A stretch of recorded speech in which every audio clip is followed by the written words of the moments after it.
अस्सलामुअलैकुम। Welcome to the electrical and electronics engineering MCQs. आज की वीडियो में हम एनटीएस के पास इलेक्ट्रिकल इंजीनियरिंग से रिलेटेड इंपॉर्टेंट क्वेश्चंस को डिस्कस करेंगे। अगर अभी तक आपने हमारे इस चैनल को सब्सक्राइब नहीं किया, इसको सब्सक्राइब कर लें और बेल आइकन पर क्लिक करें ताकि हमारी नई आने वाली वीडियोज़ को नोटिफिकेशन आपको टाइम पर मिल सकें। अगर आपको इस वीडियो की पीडीएफ चाहिए तो आप हमारी वेबसाइट से जाकर इस वीडियो की पीडीएफ को डाउनलोड कर सकते हैं। हमारी इस वेबसाइट का जो एड्रेस है इस वीडियो की डिस्क्रिप्शन के अंदर अवेलेबल है।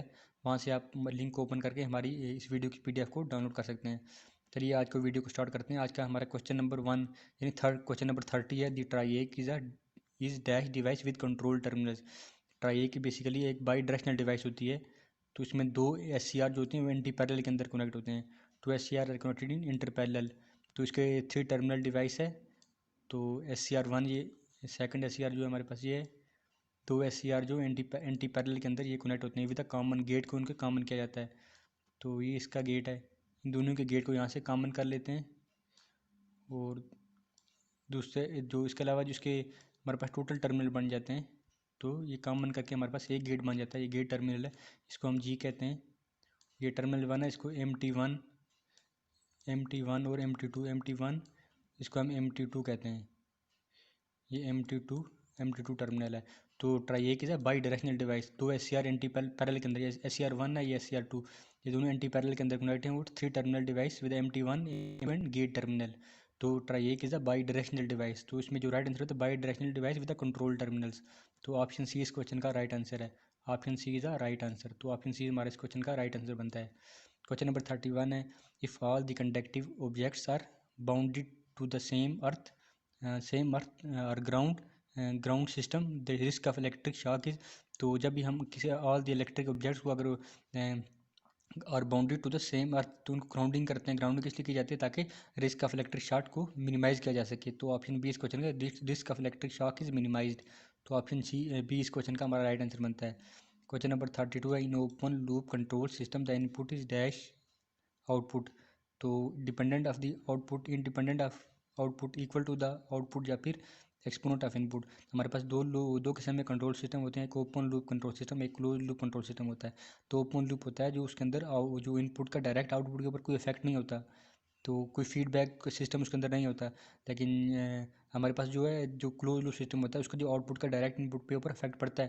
लेकिन ओपन लूप सिस्टम के अंदर आउटपुट का डायरेक्ट कोई इफेक्ट नहीं होता कि इनपुट के ऊपर किसी फीडबैक के थ्रू कोई इफेक्ट नहीं होता। तो independent in the open loop control system the input is independent of the output. Option B इस क्वेश्चन का right answer, independent of the input output. तो option B is the right answer, independent of the output. Question number 33 question है हमारे पास। ये एक matrix से related question है, मैथ का क्वेश्चन है। If A is a square matrix 3x3 matrix order है having a determinant DET of A is 21, what will be the DET of 2A where the DET is the determinant। तो हमारे पास determinant उसकी value उसने दी हुई 21 है।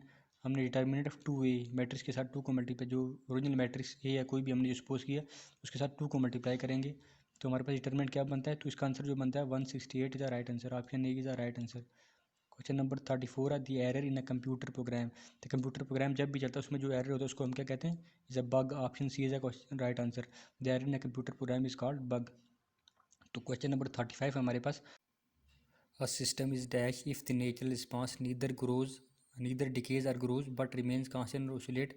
तो मैंने आपको बताया था हमारे पास 3 किस्म के सिस्टम होते हैं। पिछली वीडियोज़ के अंदर मैं काफ़ी वीडियोज़ के अंदर ये एक्सप्लेन कर चुका हूँ, इस तरह ये क्वेश्चन एक्सप्लेन कर चुका हूँ। तो हमारे पास 3 किस्म के सिस्टम होते हैं, स्टेबल, अनस्टेबल और मार्जिनली स्टेबल।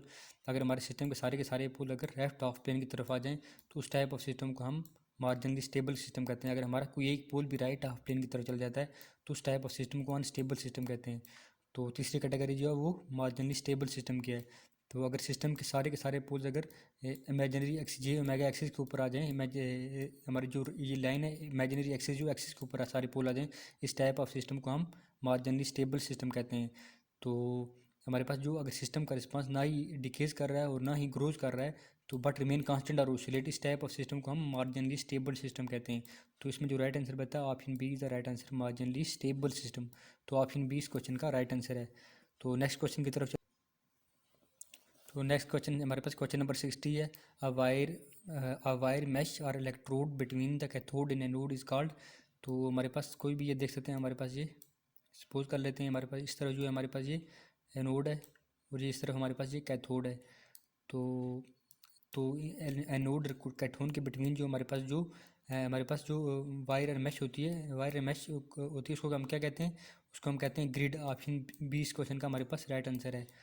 तो इस तरह का हमारे पास जो क्वेश्चन में जो हमारे पास कहा था उन्होंने कि wire mesh are electrode between the anode and cathode, wire mesh are electrode between the anode and cathode is called को, उसको हम क्या कहते हैं? ग्रिड कहते हैं। ऑप्शन बी इस क्वेश्चन का राइट आंसर इज ग्रिड।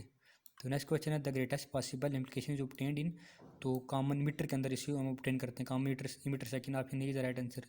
तो कॉमन कोलेक्टर करंट की इम्प्लीकेशन के लिए यूज़ की जाती है और कॉमन बेस जो है वोल्टेज के लिए यूज़ की जाती है। अब जो ग्रेटेस्ट पॉसिबल इम्प्लीकेशन जो हमें मिलती है वो कॉमन इमीटर सर्किट से मिलती है। Option A is the right answer. Question number हमारे पास 62 क्वेश्चन है। The turn on voltage germanium junction diode, तो इसके लिए हमारे पास जो 0.3 वोल्टेज है राइट आंसर बनता है। अगर सिलिकॉन जंक्शन डायोड की बात की जाए तो हमारे पास 0.7 वोल्ट बनते हैं। तो answer D is the right answer. तो option D is the right answer. Question number 63 है tunnel diode is basically heavily डॉट पीएन जंक्शन डायोड। तो फर्स्ट स्टेटमेंट हमारे पास ट्रू है। Option A is the right answer.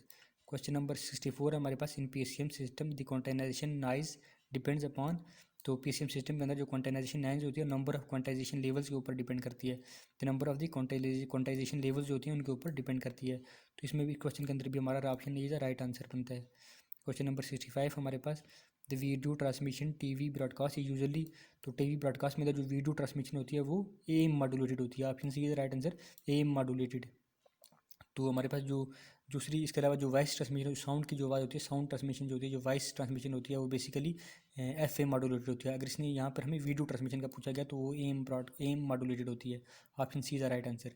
Question number 6 the padders are provided in radio receiver, radio receiver के अंदर padders को use किया जाता है to improve the tracking problem को इम्प्रूव करने के लिए हम पैडर्स को यूज़ करते हैं। तो ऑप्शन बी इस क्वेश्चन का राइट आंसर बनता है। क्वेश्चन नंबर 67 है in order to get the original signal from the sample signal which the following filter is use. जब हम सैम्पलिंग प्रोसेस करते हैं तो अगर दोबारा हम रिवर्स प्रोसेस के अंदर जाना चाहें तो ओरिजिनल सिग्नल को हम दोबारा अगर अचीव करना चाहिए, उसको अचीव करने के लिए हम दोबारा लो पास फिल्टर को यूज़ करते हैं। लो पास फिल्टर से हम इसे दोबारा ओरिजिनल सिग्नल को दोबारा सैम्पलिंग के बाद दोबारा ऑब्टेन कर सकते हैं। Option B is the right answer. Question number 68 question है the technology of long distance communication, तो लॉन्ग डिस्टेंस कम्युनिकेशन को हम क्या कहते हैं? Tele communication. ऑप्शन सी इस क्वेश्चन के अंदर है long distance communication is known as a telecommunication. तो ऑप्शन सी इस क्वेश्चन का राइट आंसर है। तो आज की हमारी वीडियो इतनी थी। काइंडली अगर अभी तक आपने हमारे चैनल को सब्सक्राइब नहीं किया इसको सब्सक्राइब करें और बेल आइकन पर क्लिक करें ताकि हमारी नई आने वाली वीडियोज़ की नोटिफिकेशन आपको टाइम पर मिल सकें। Thank you so much.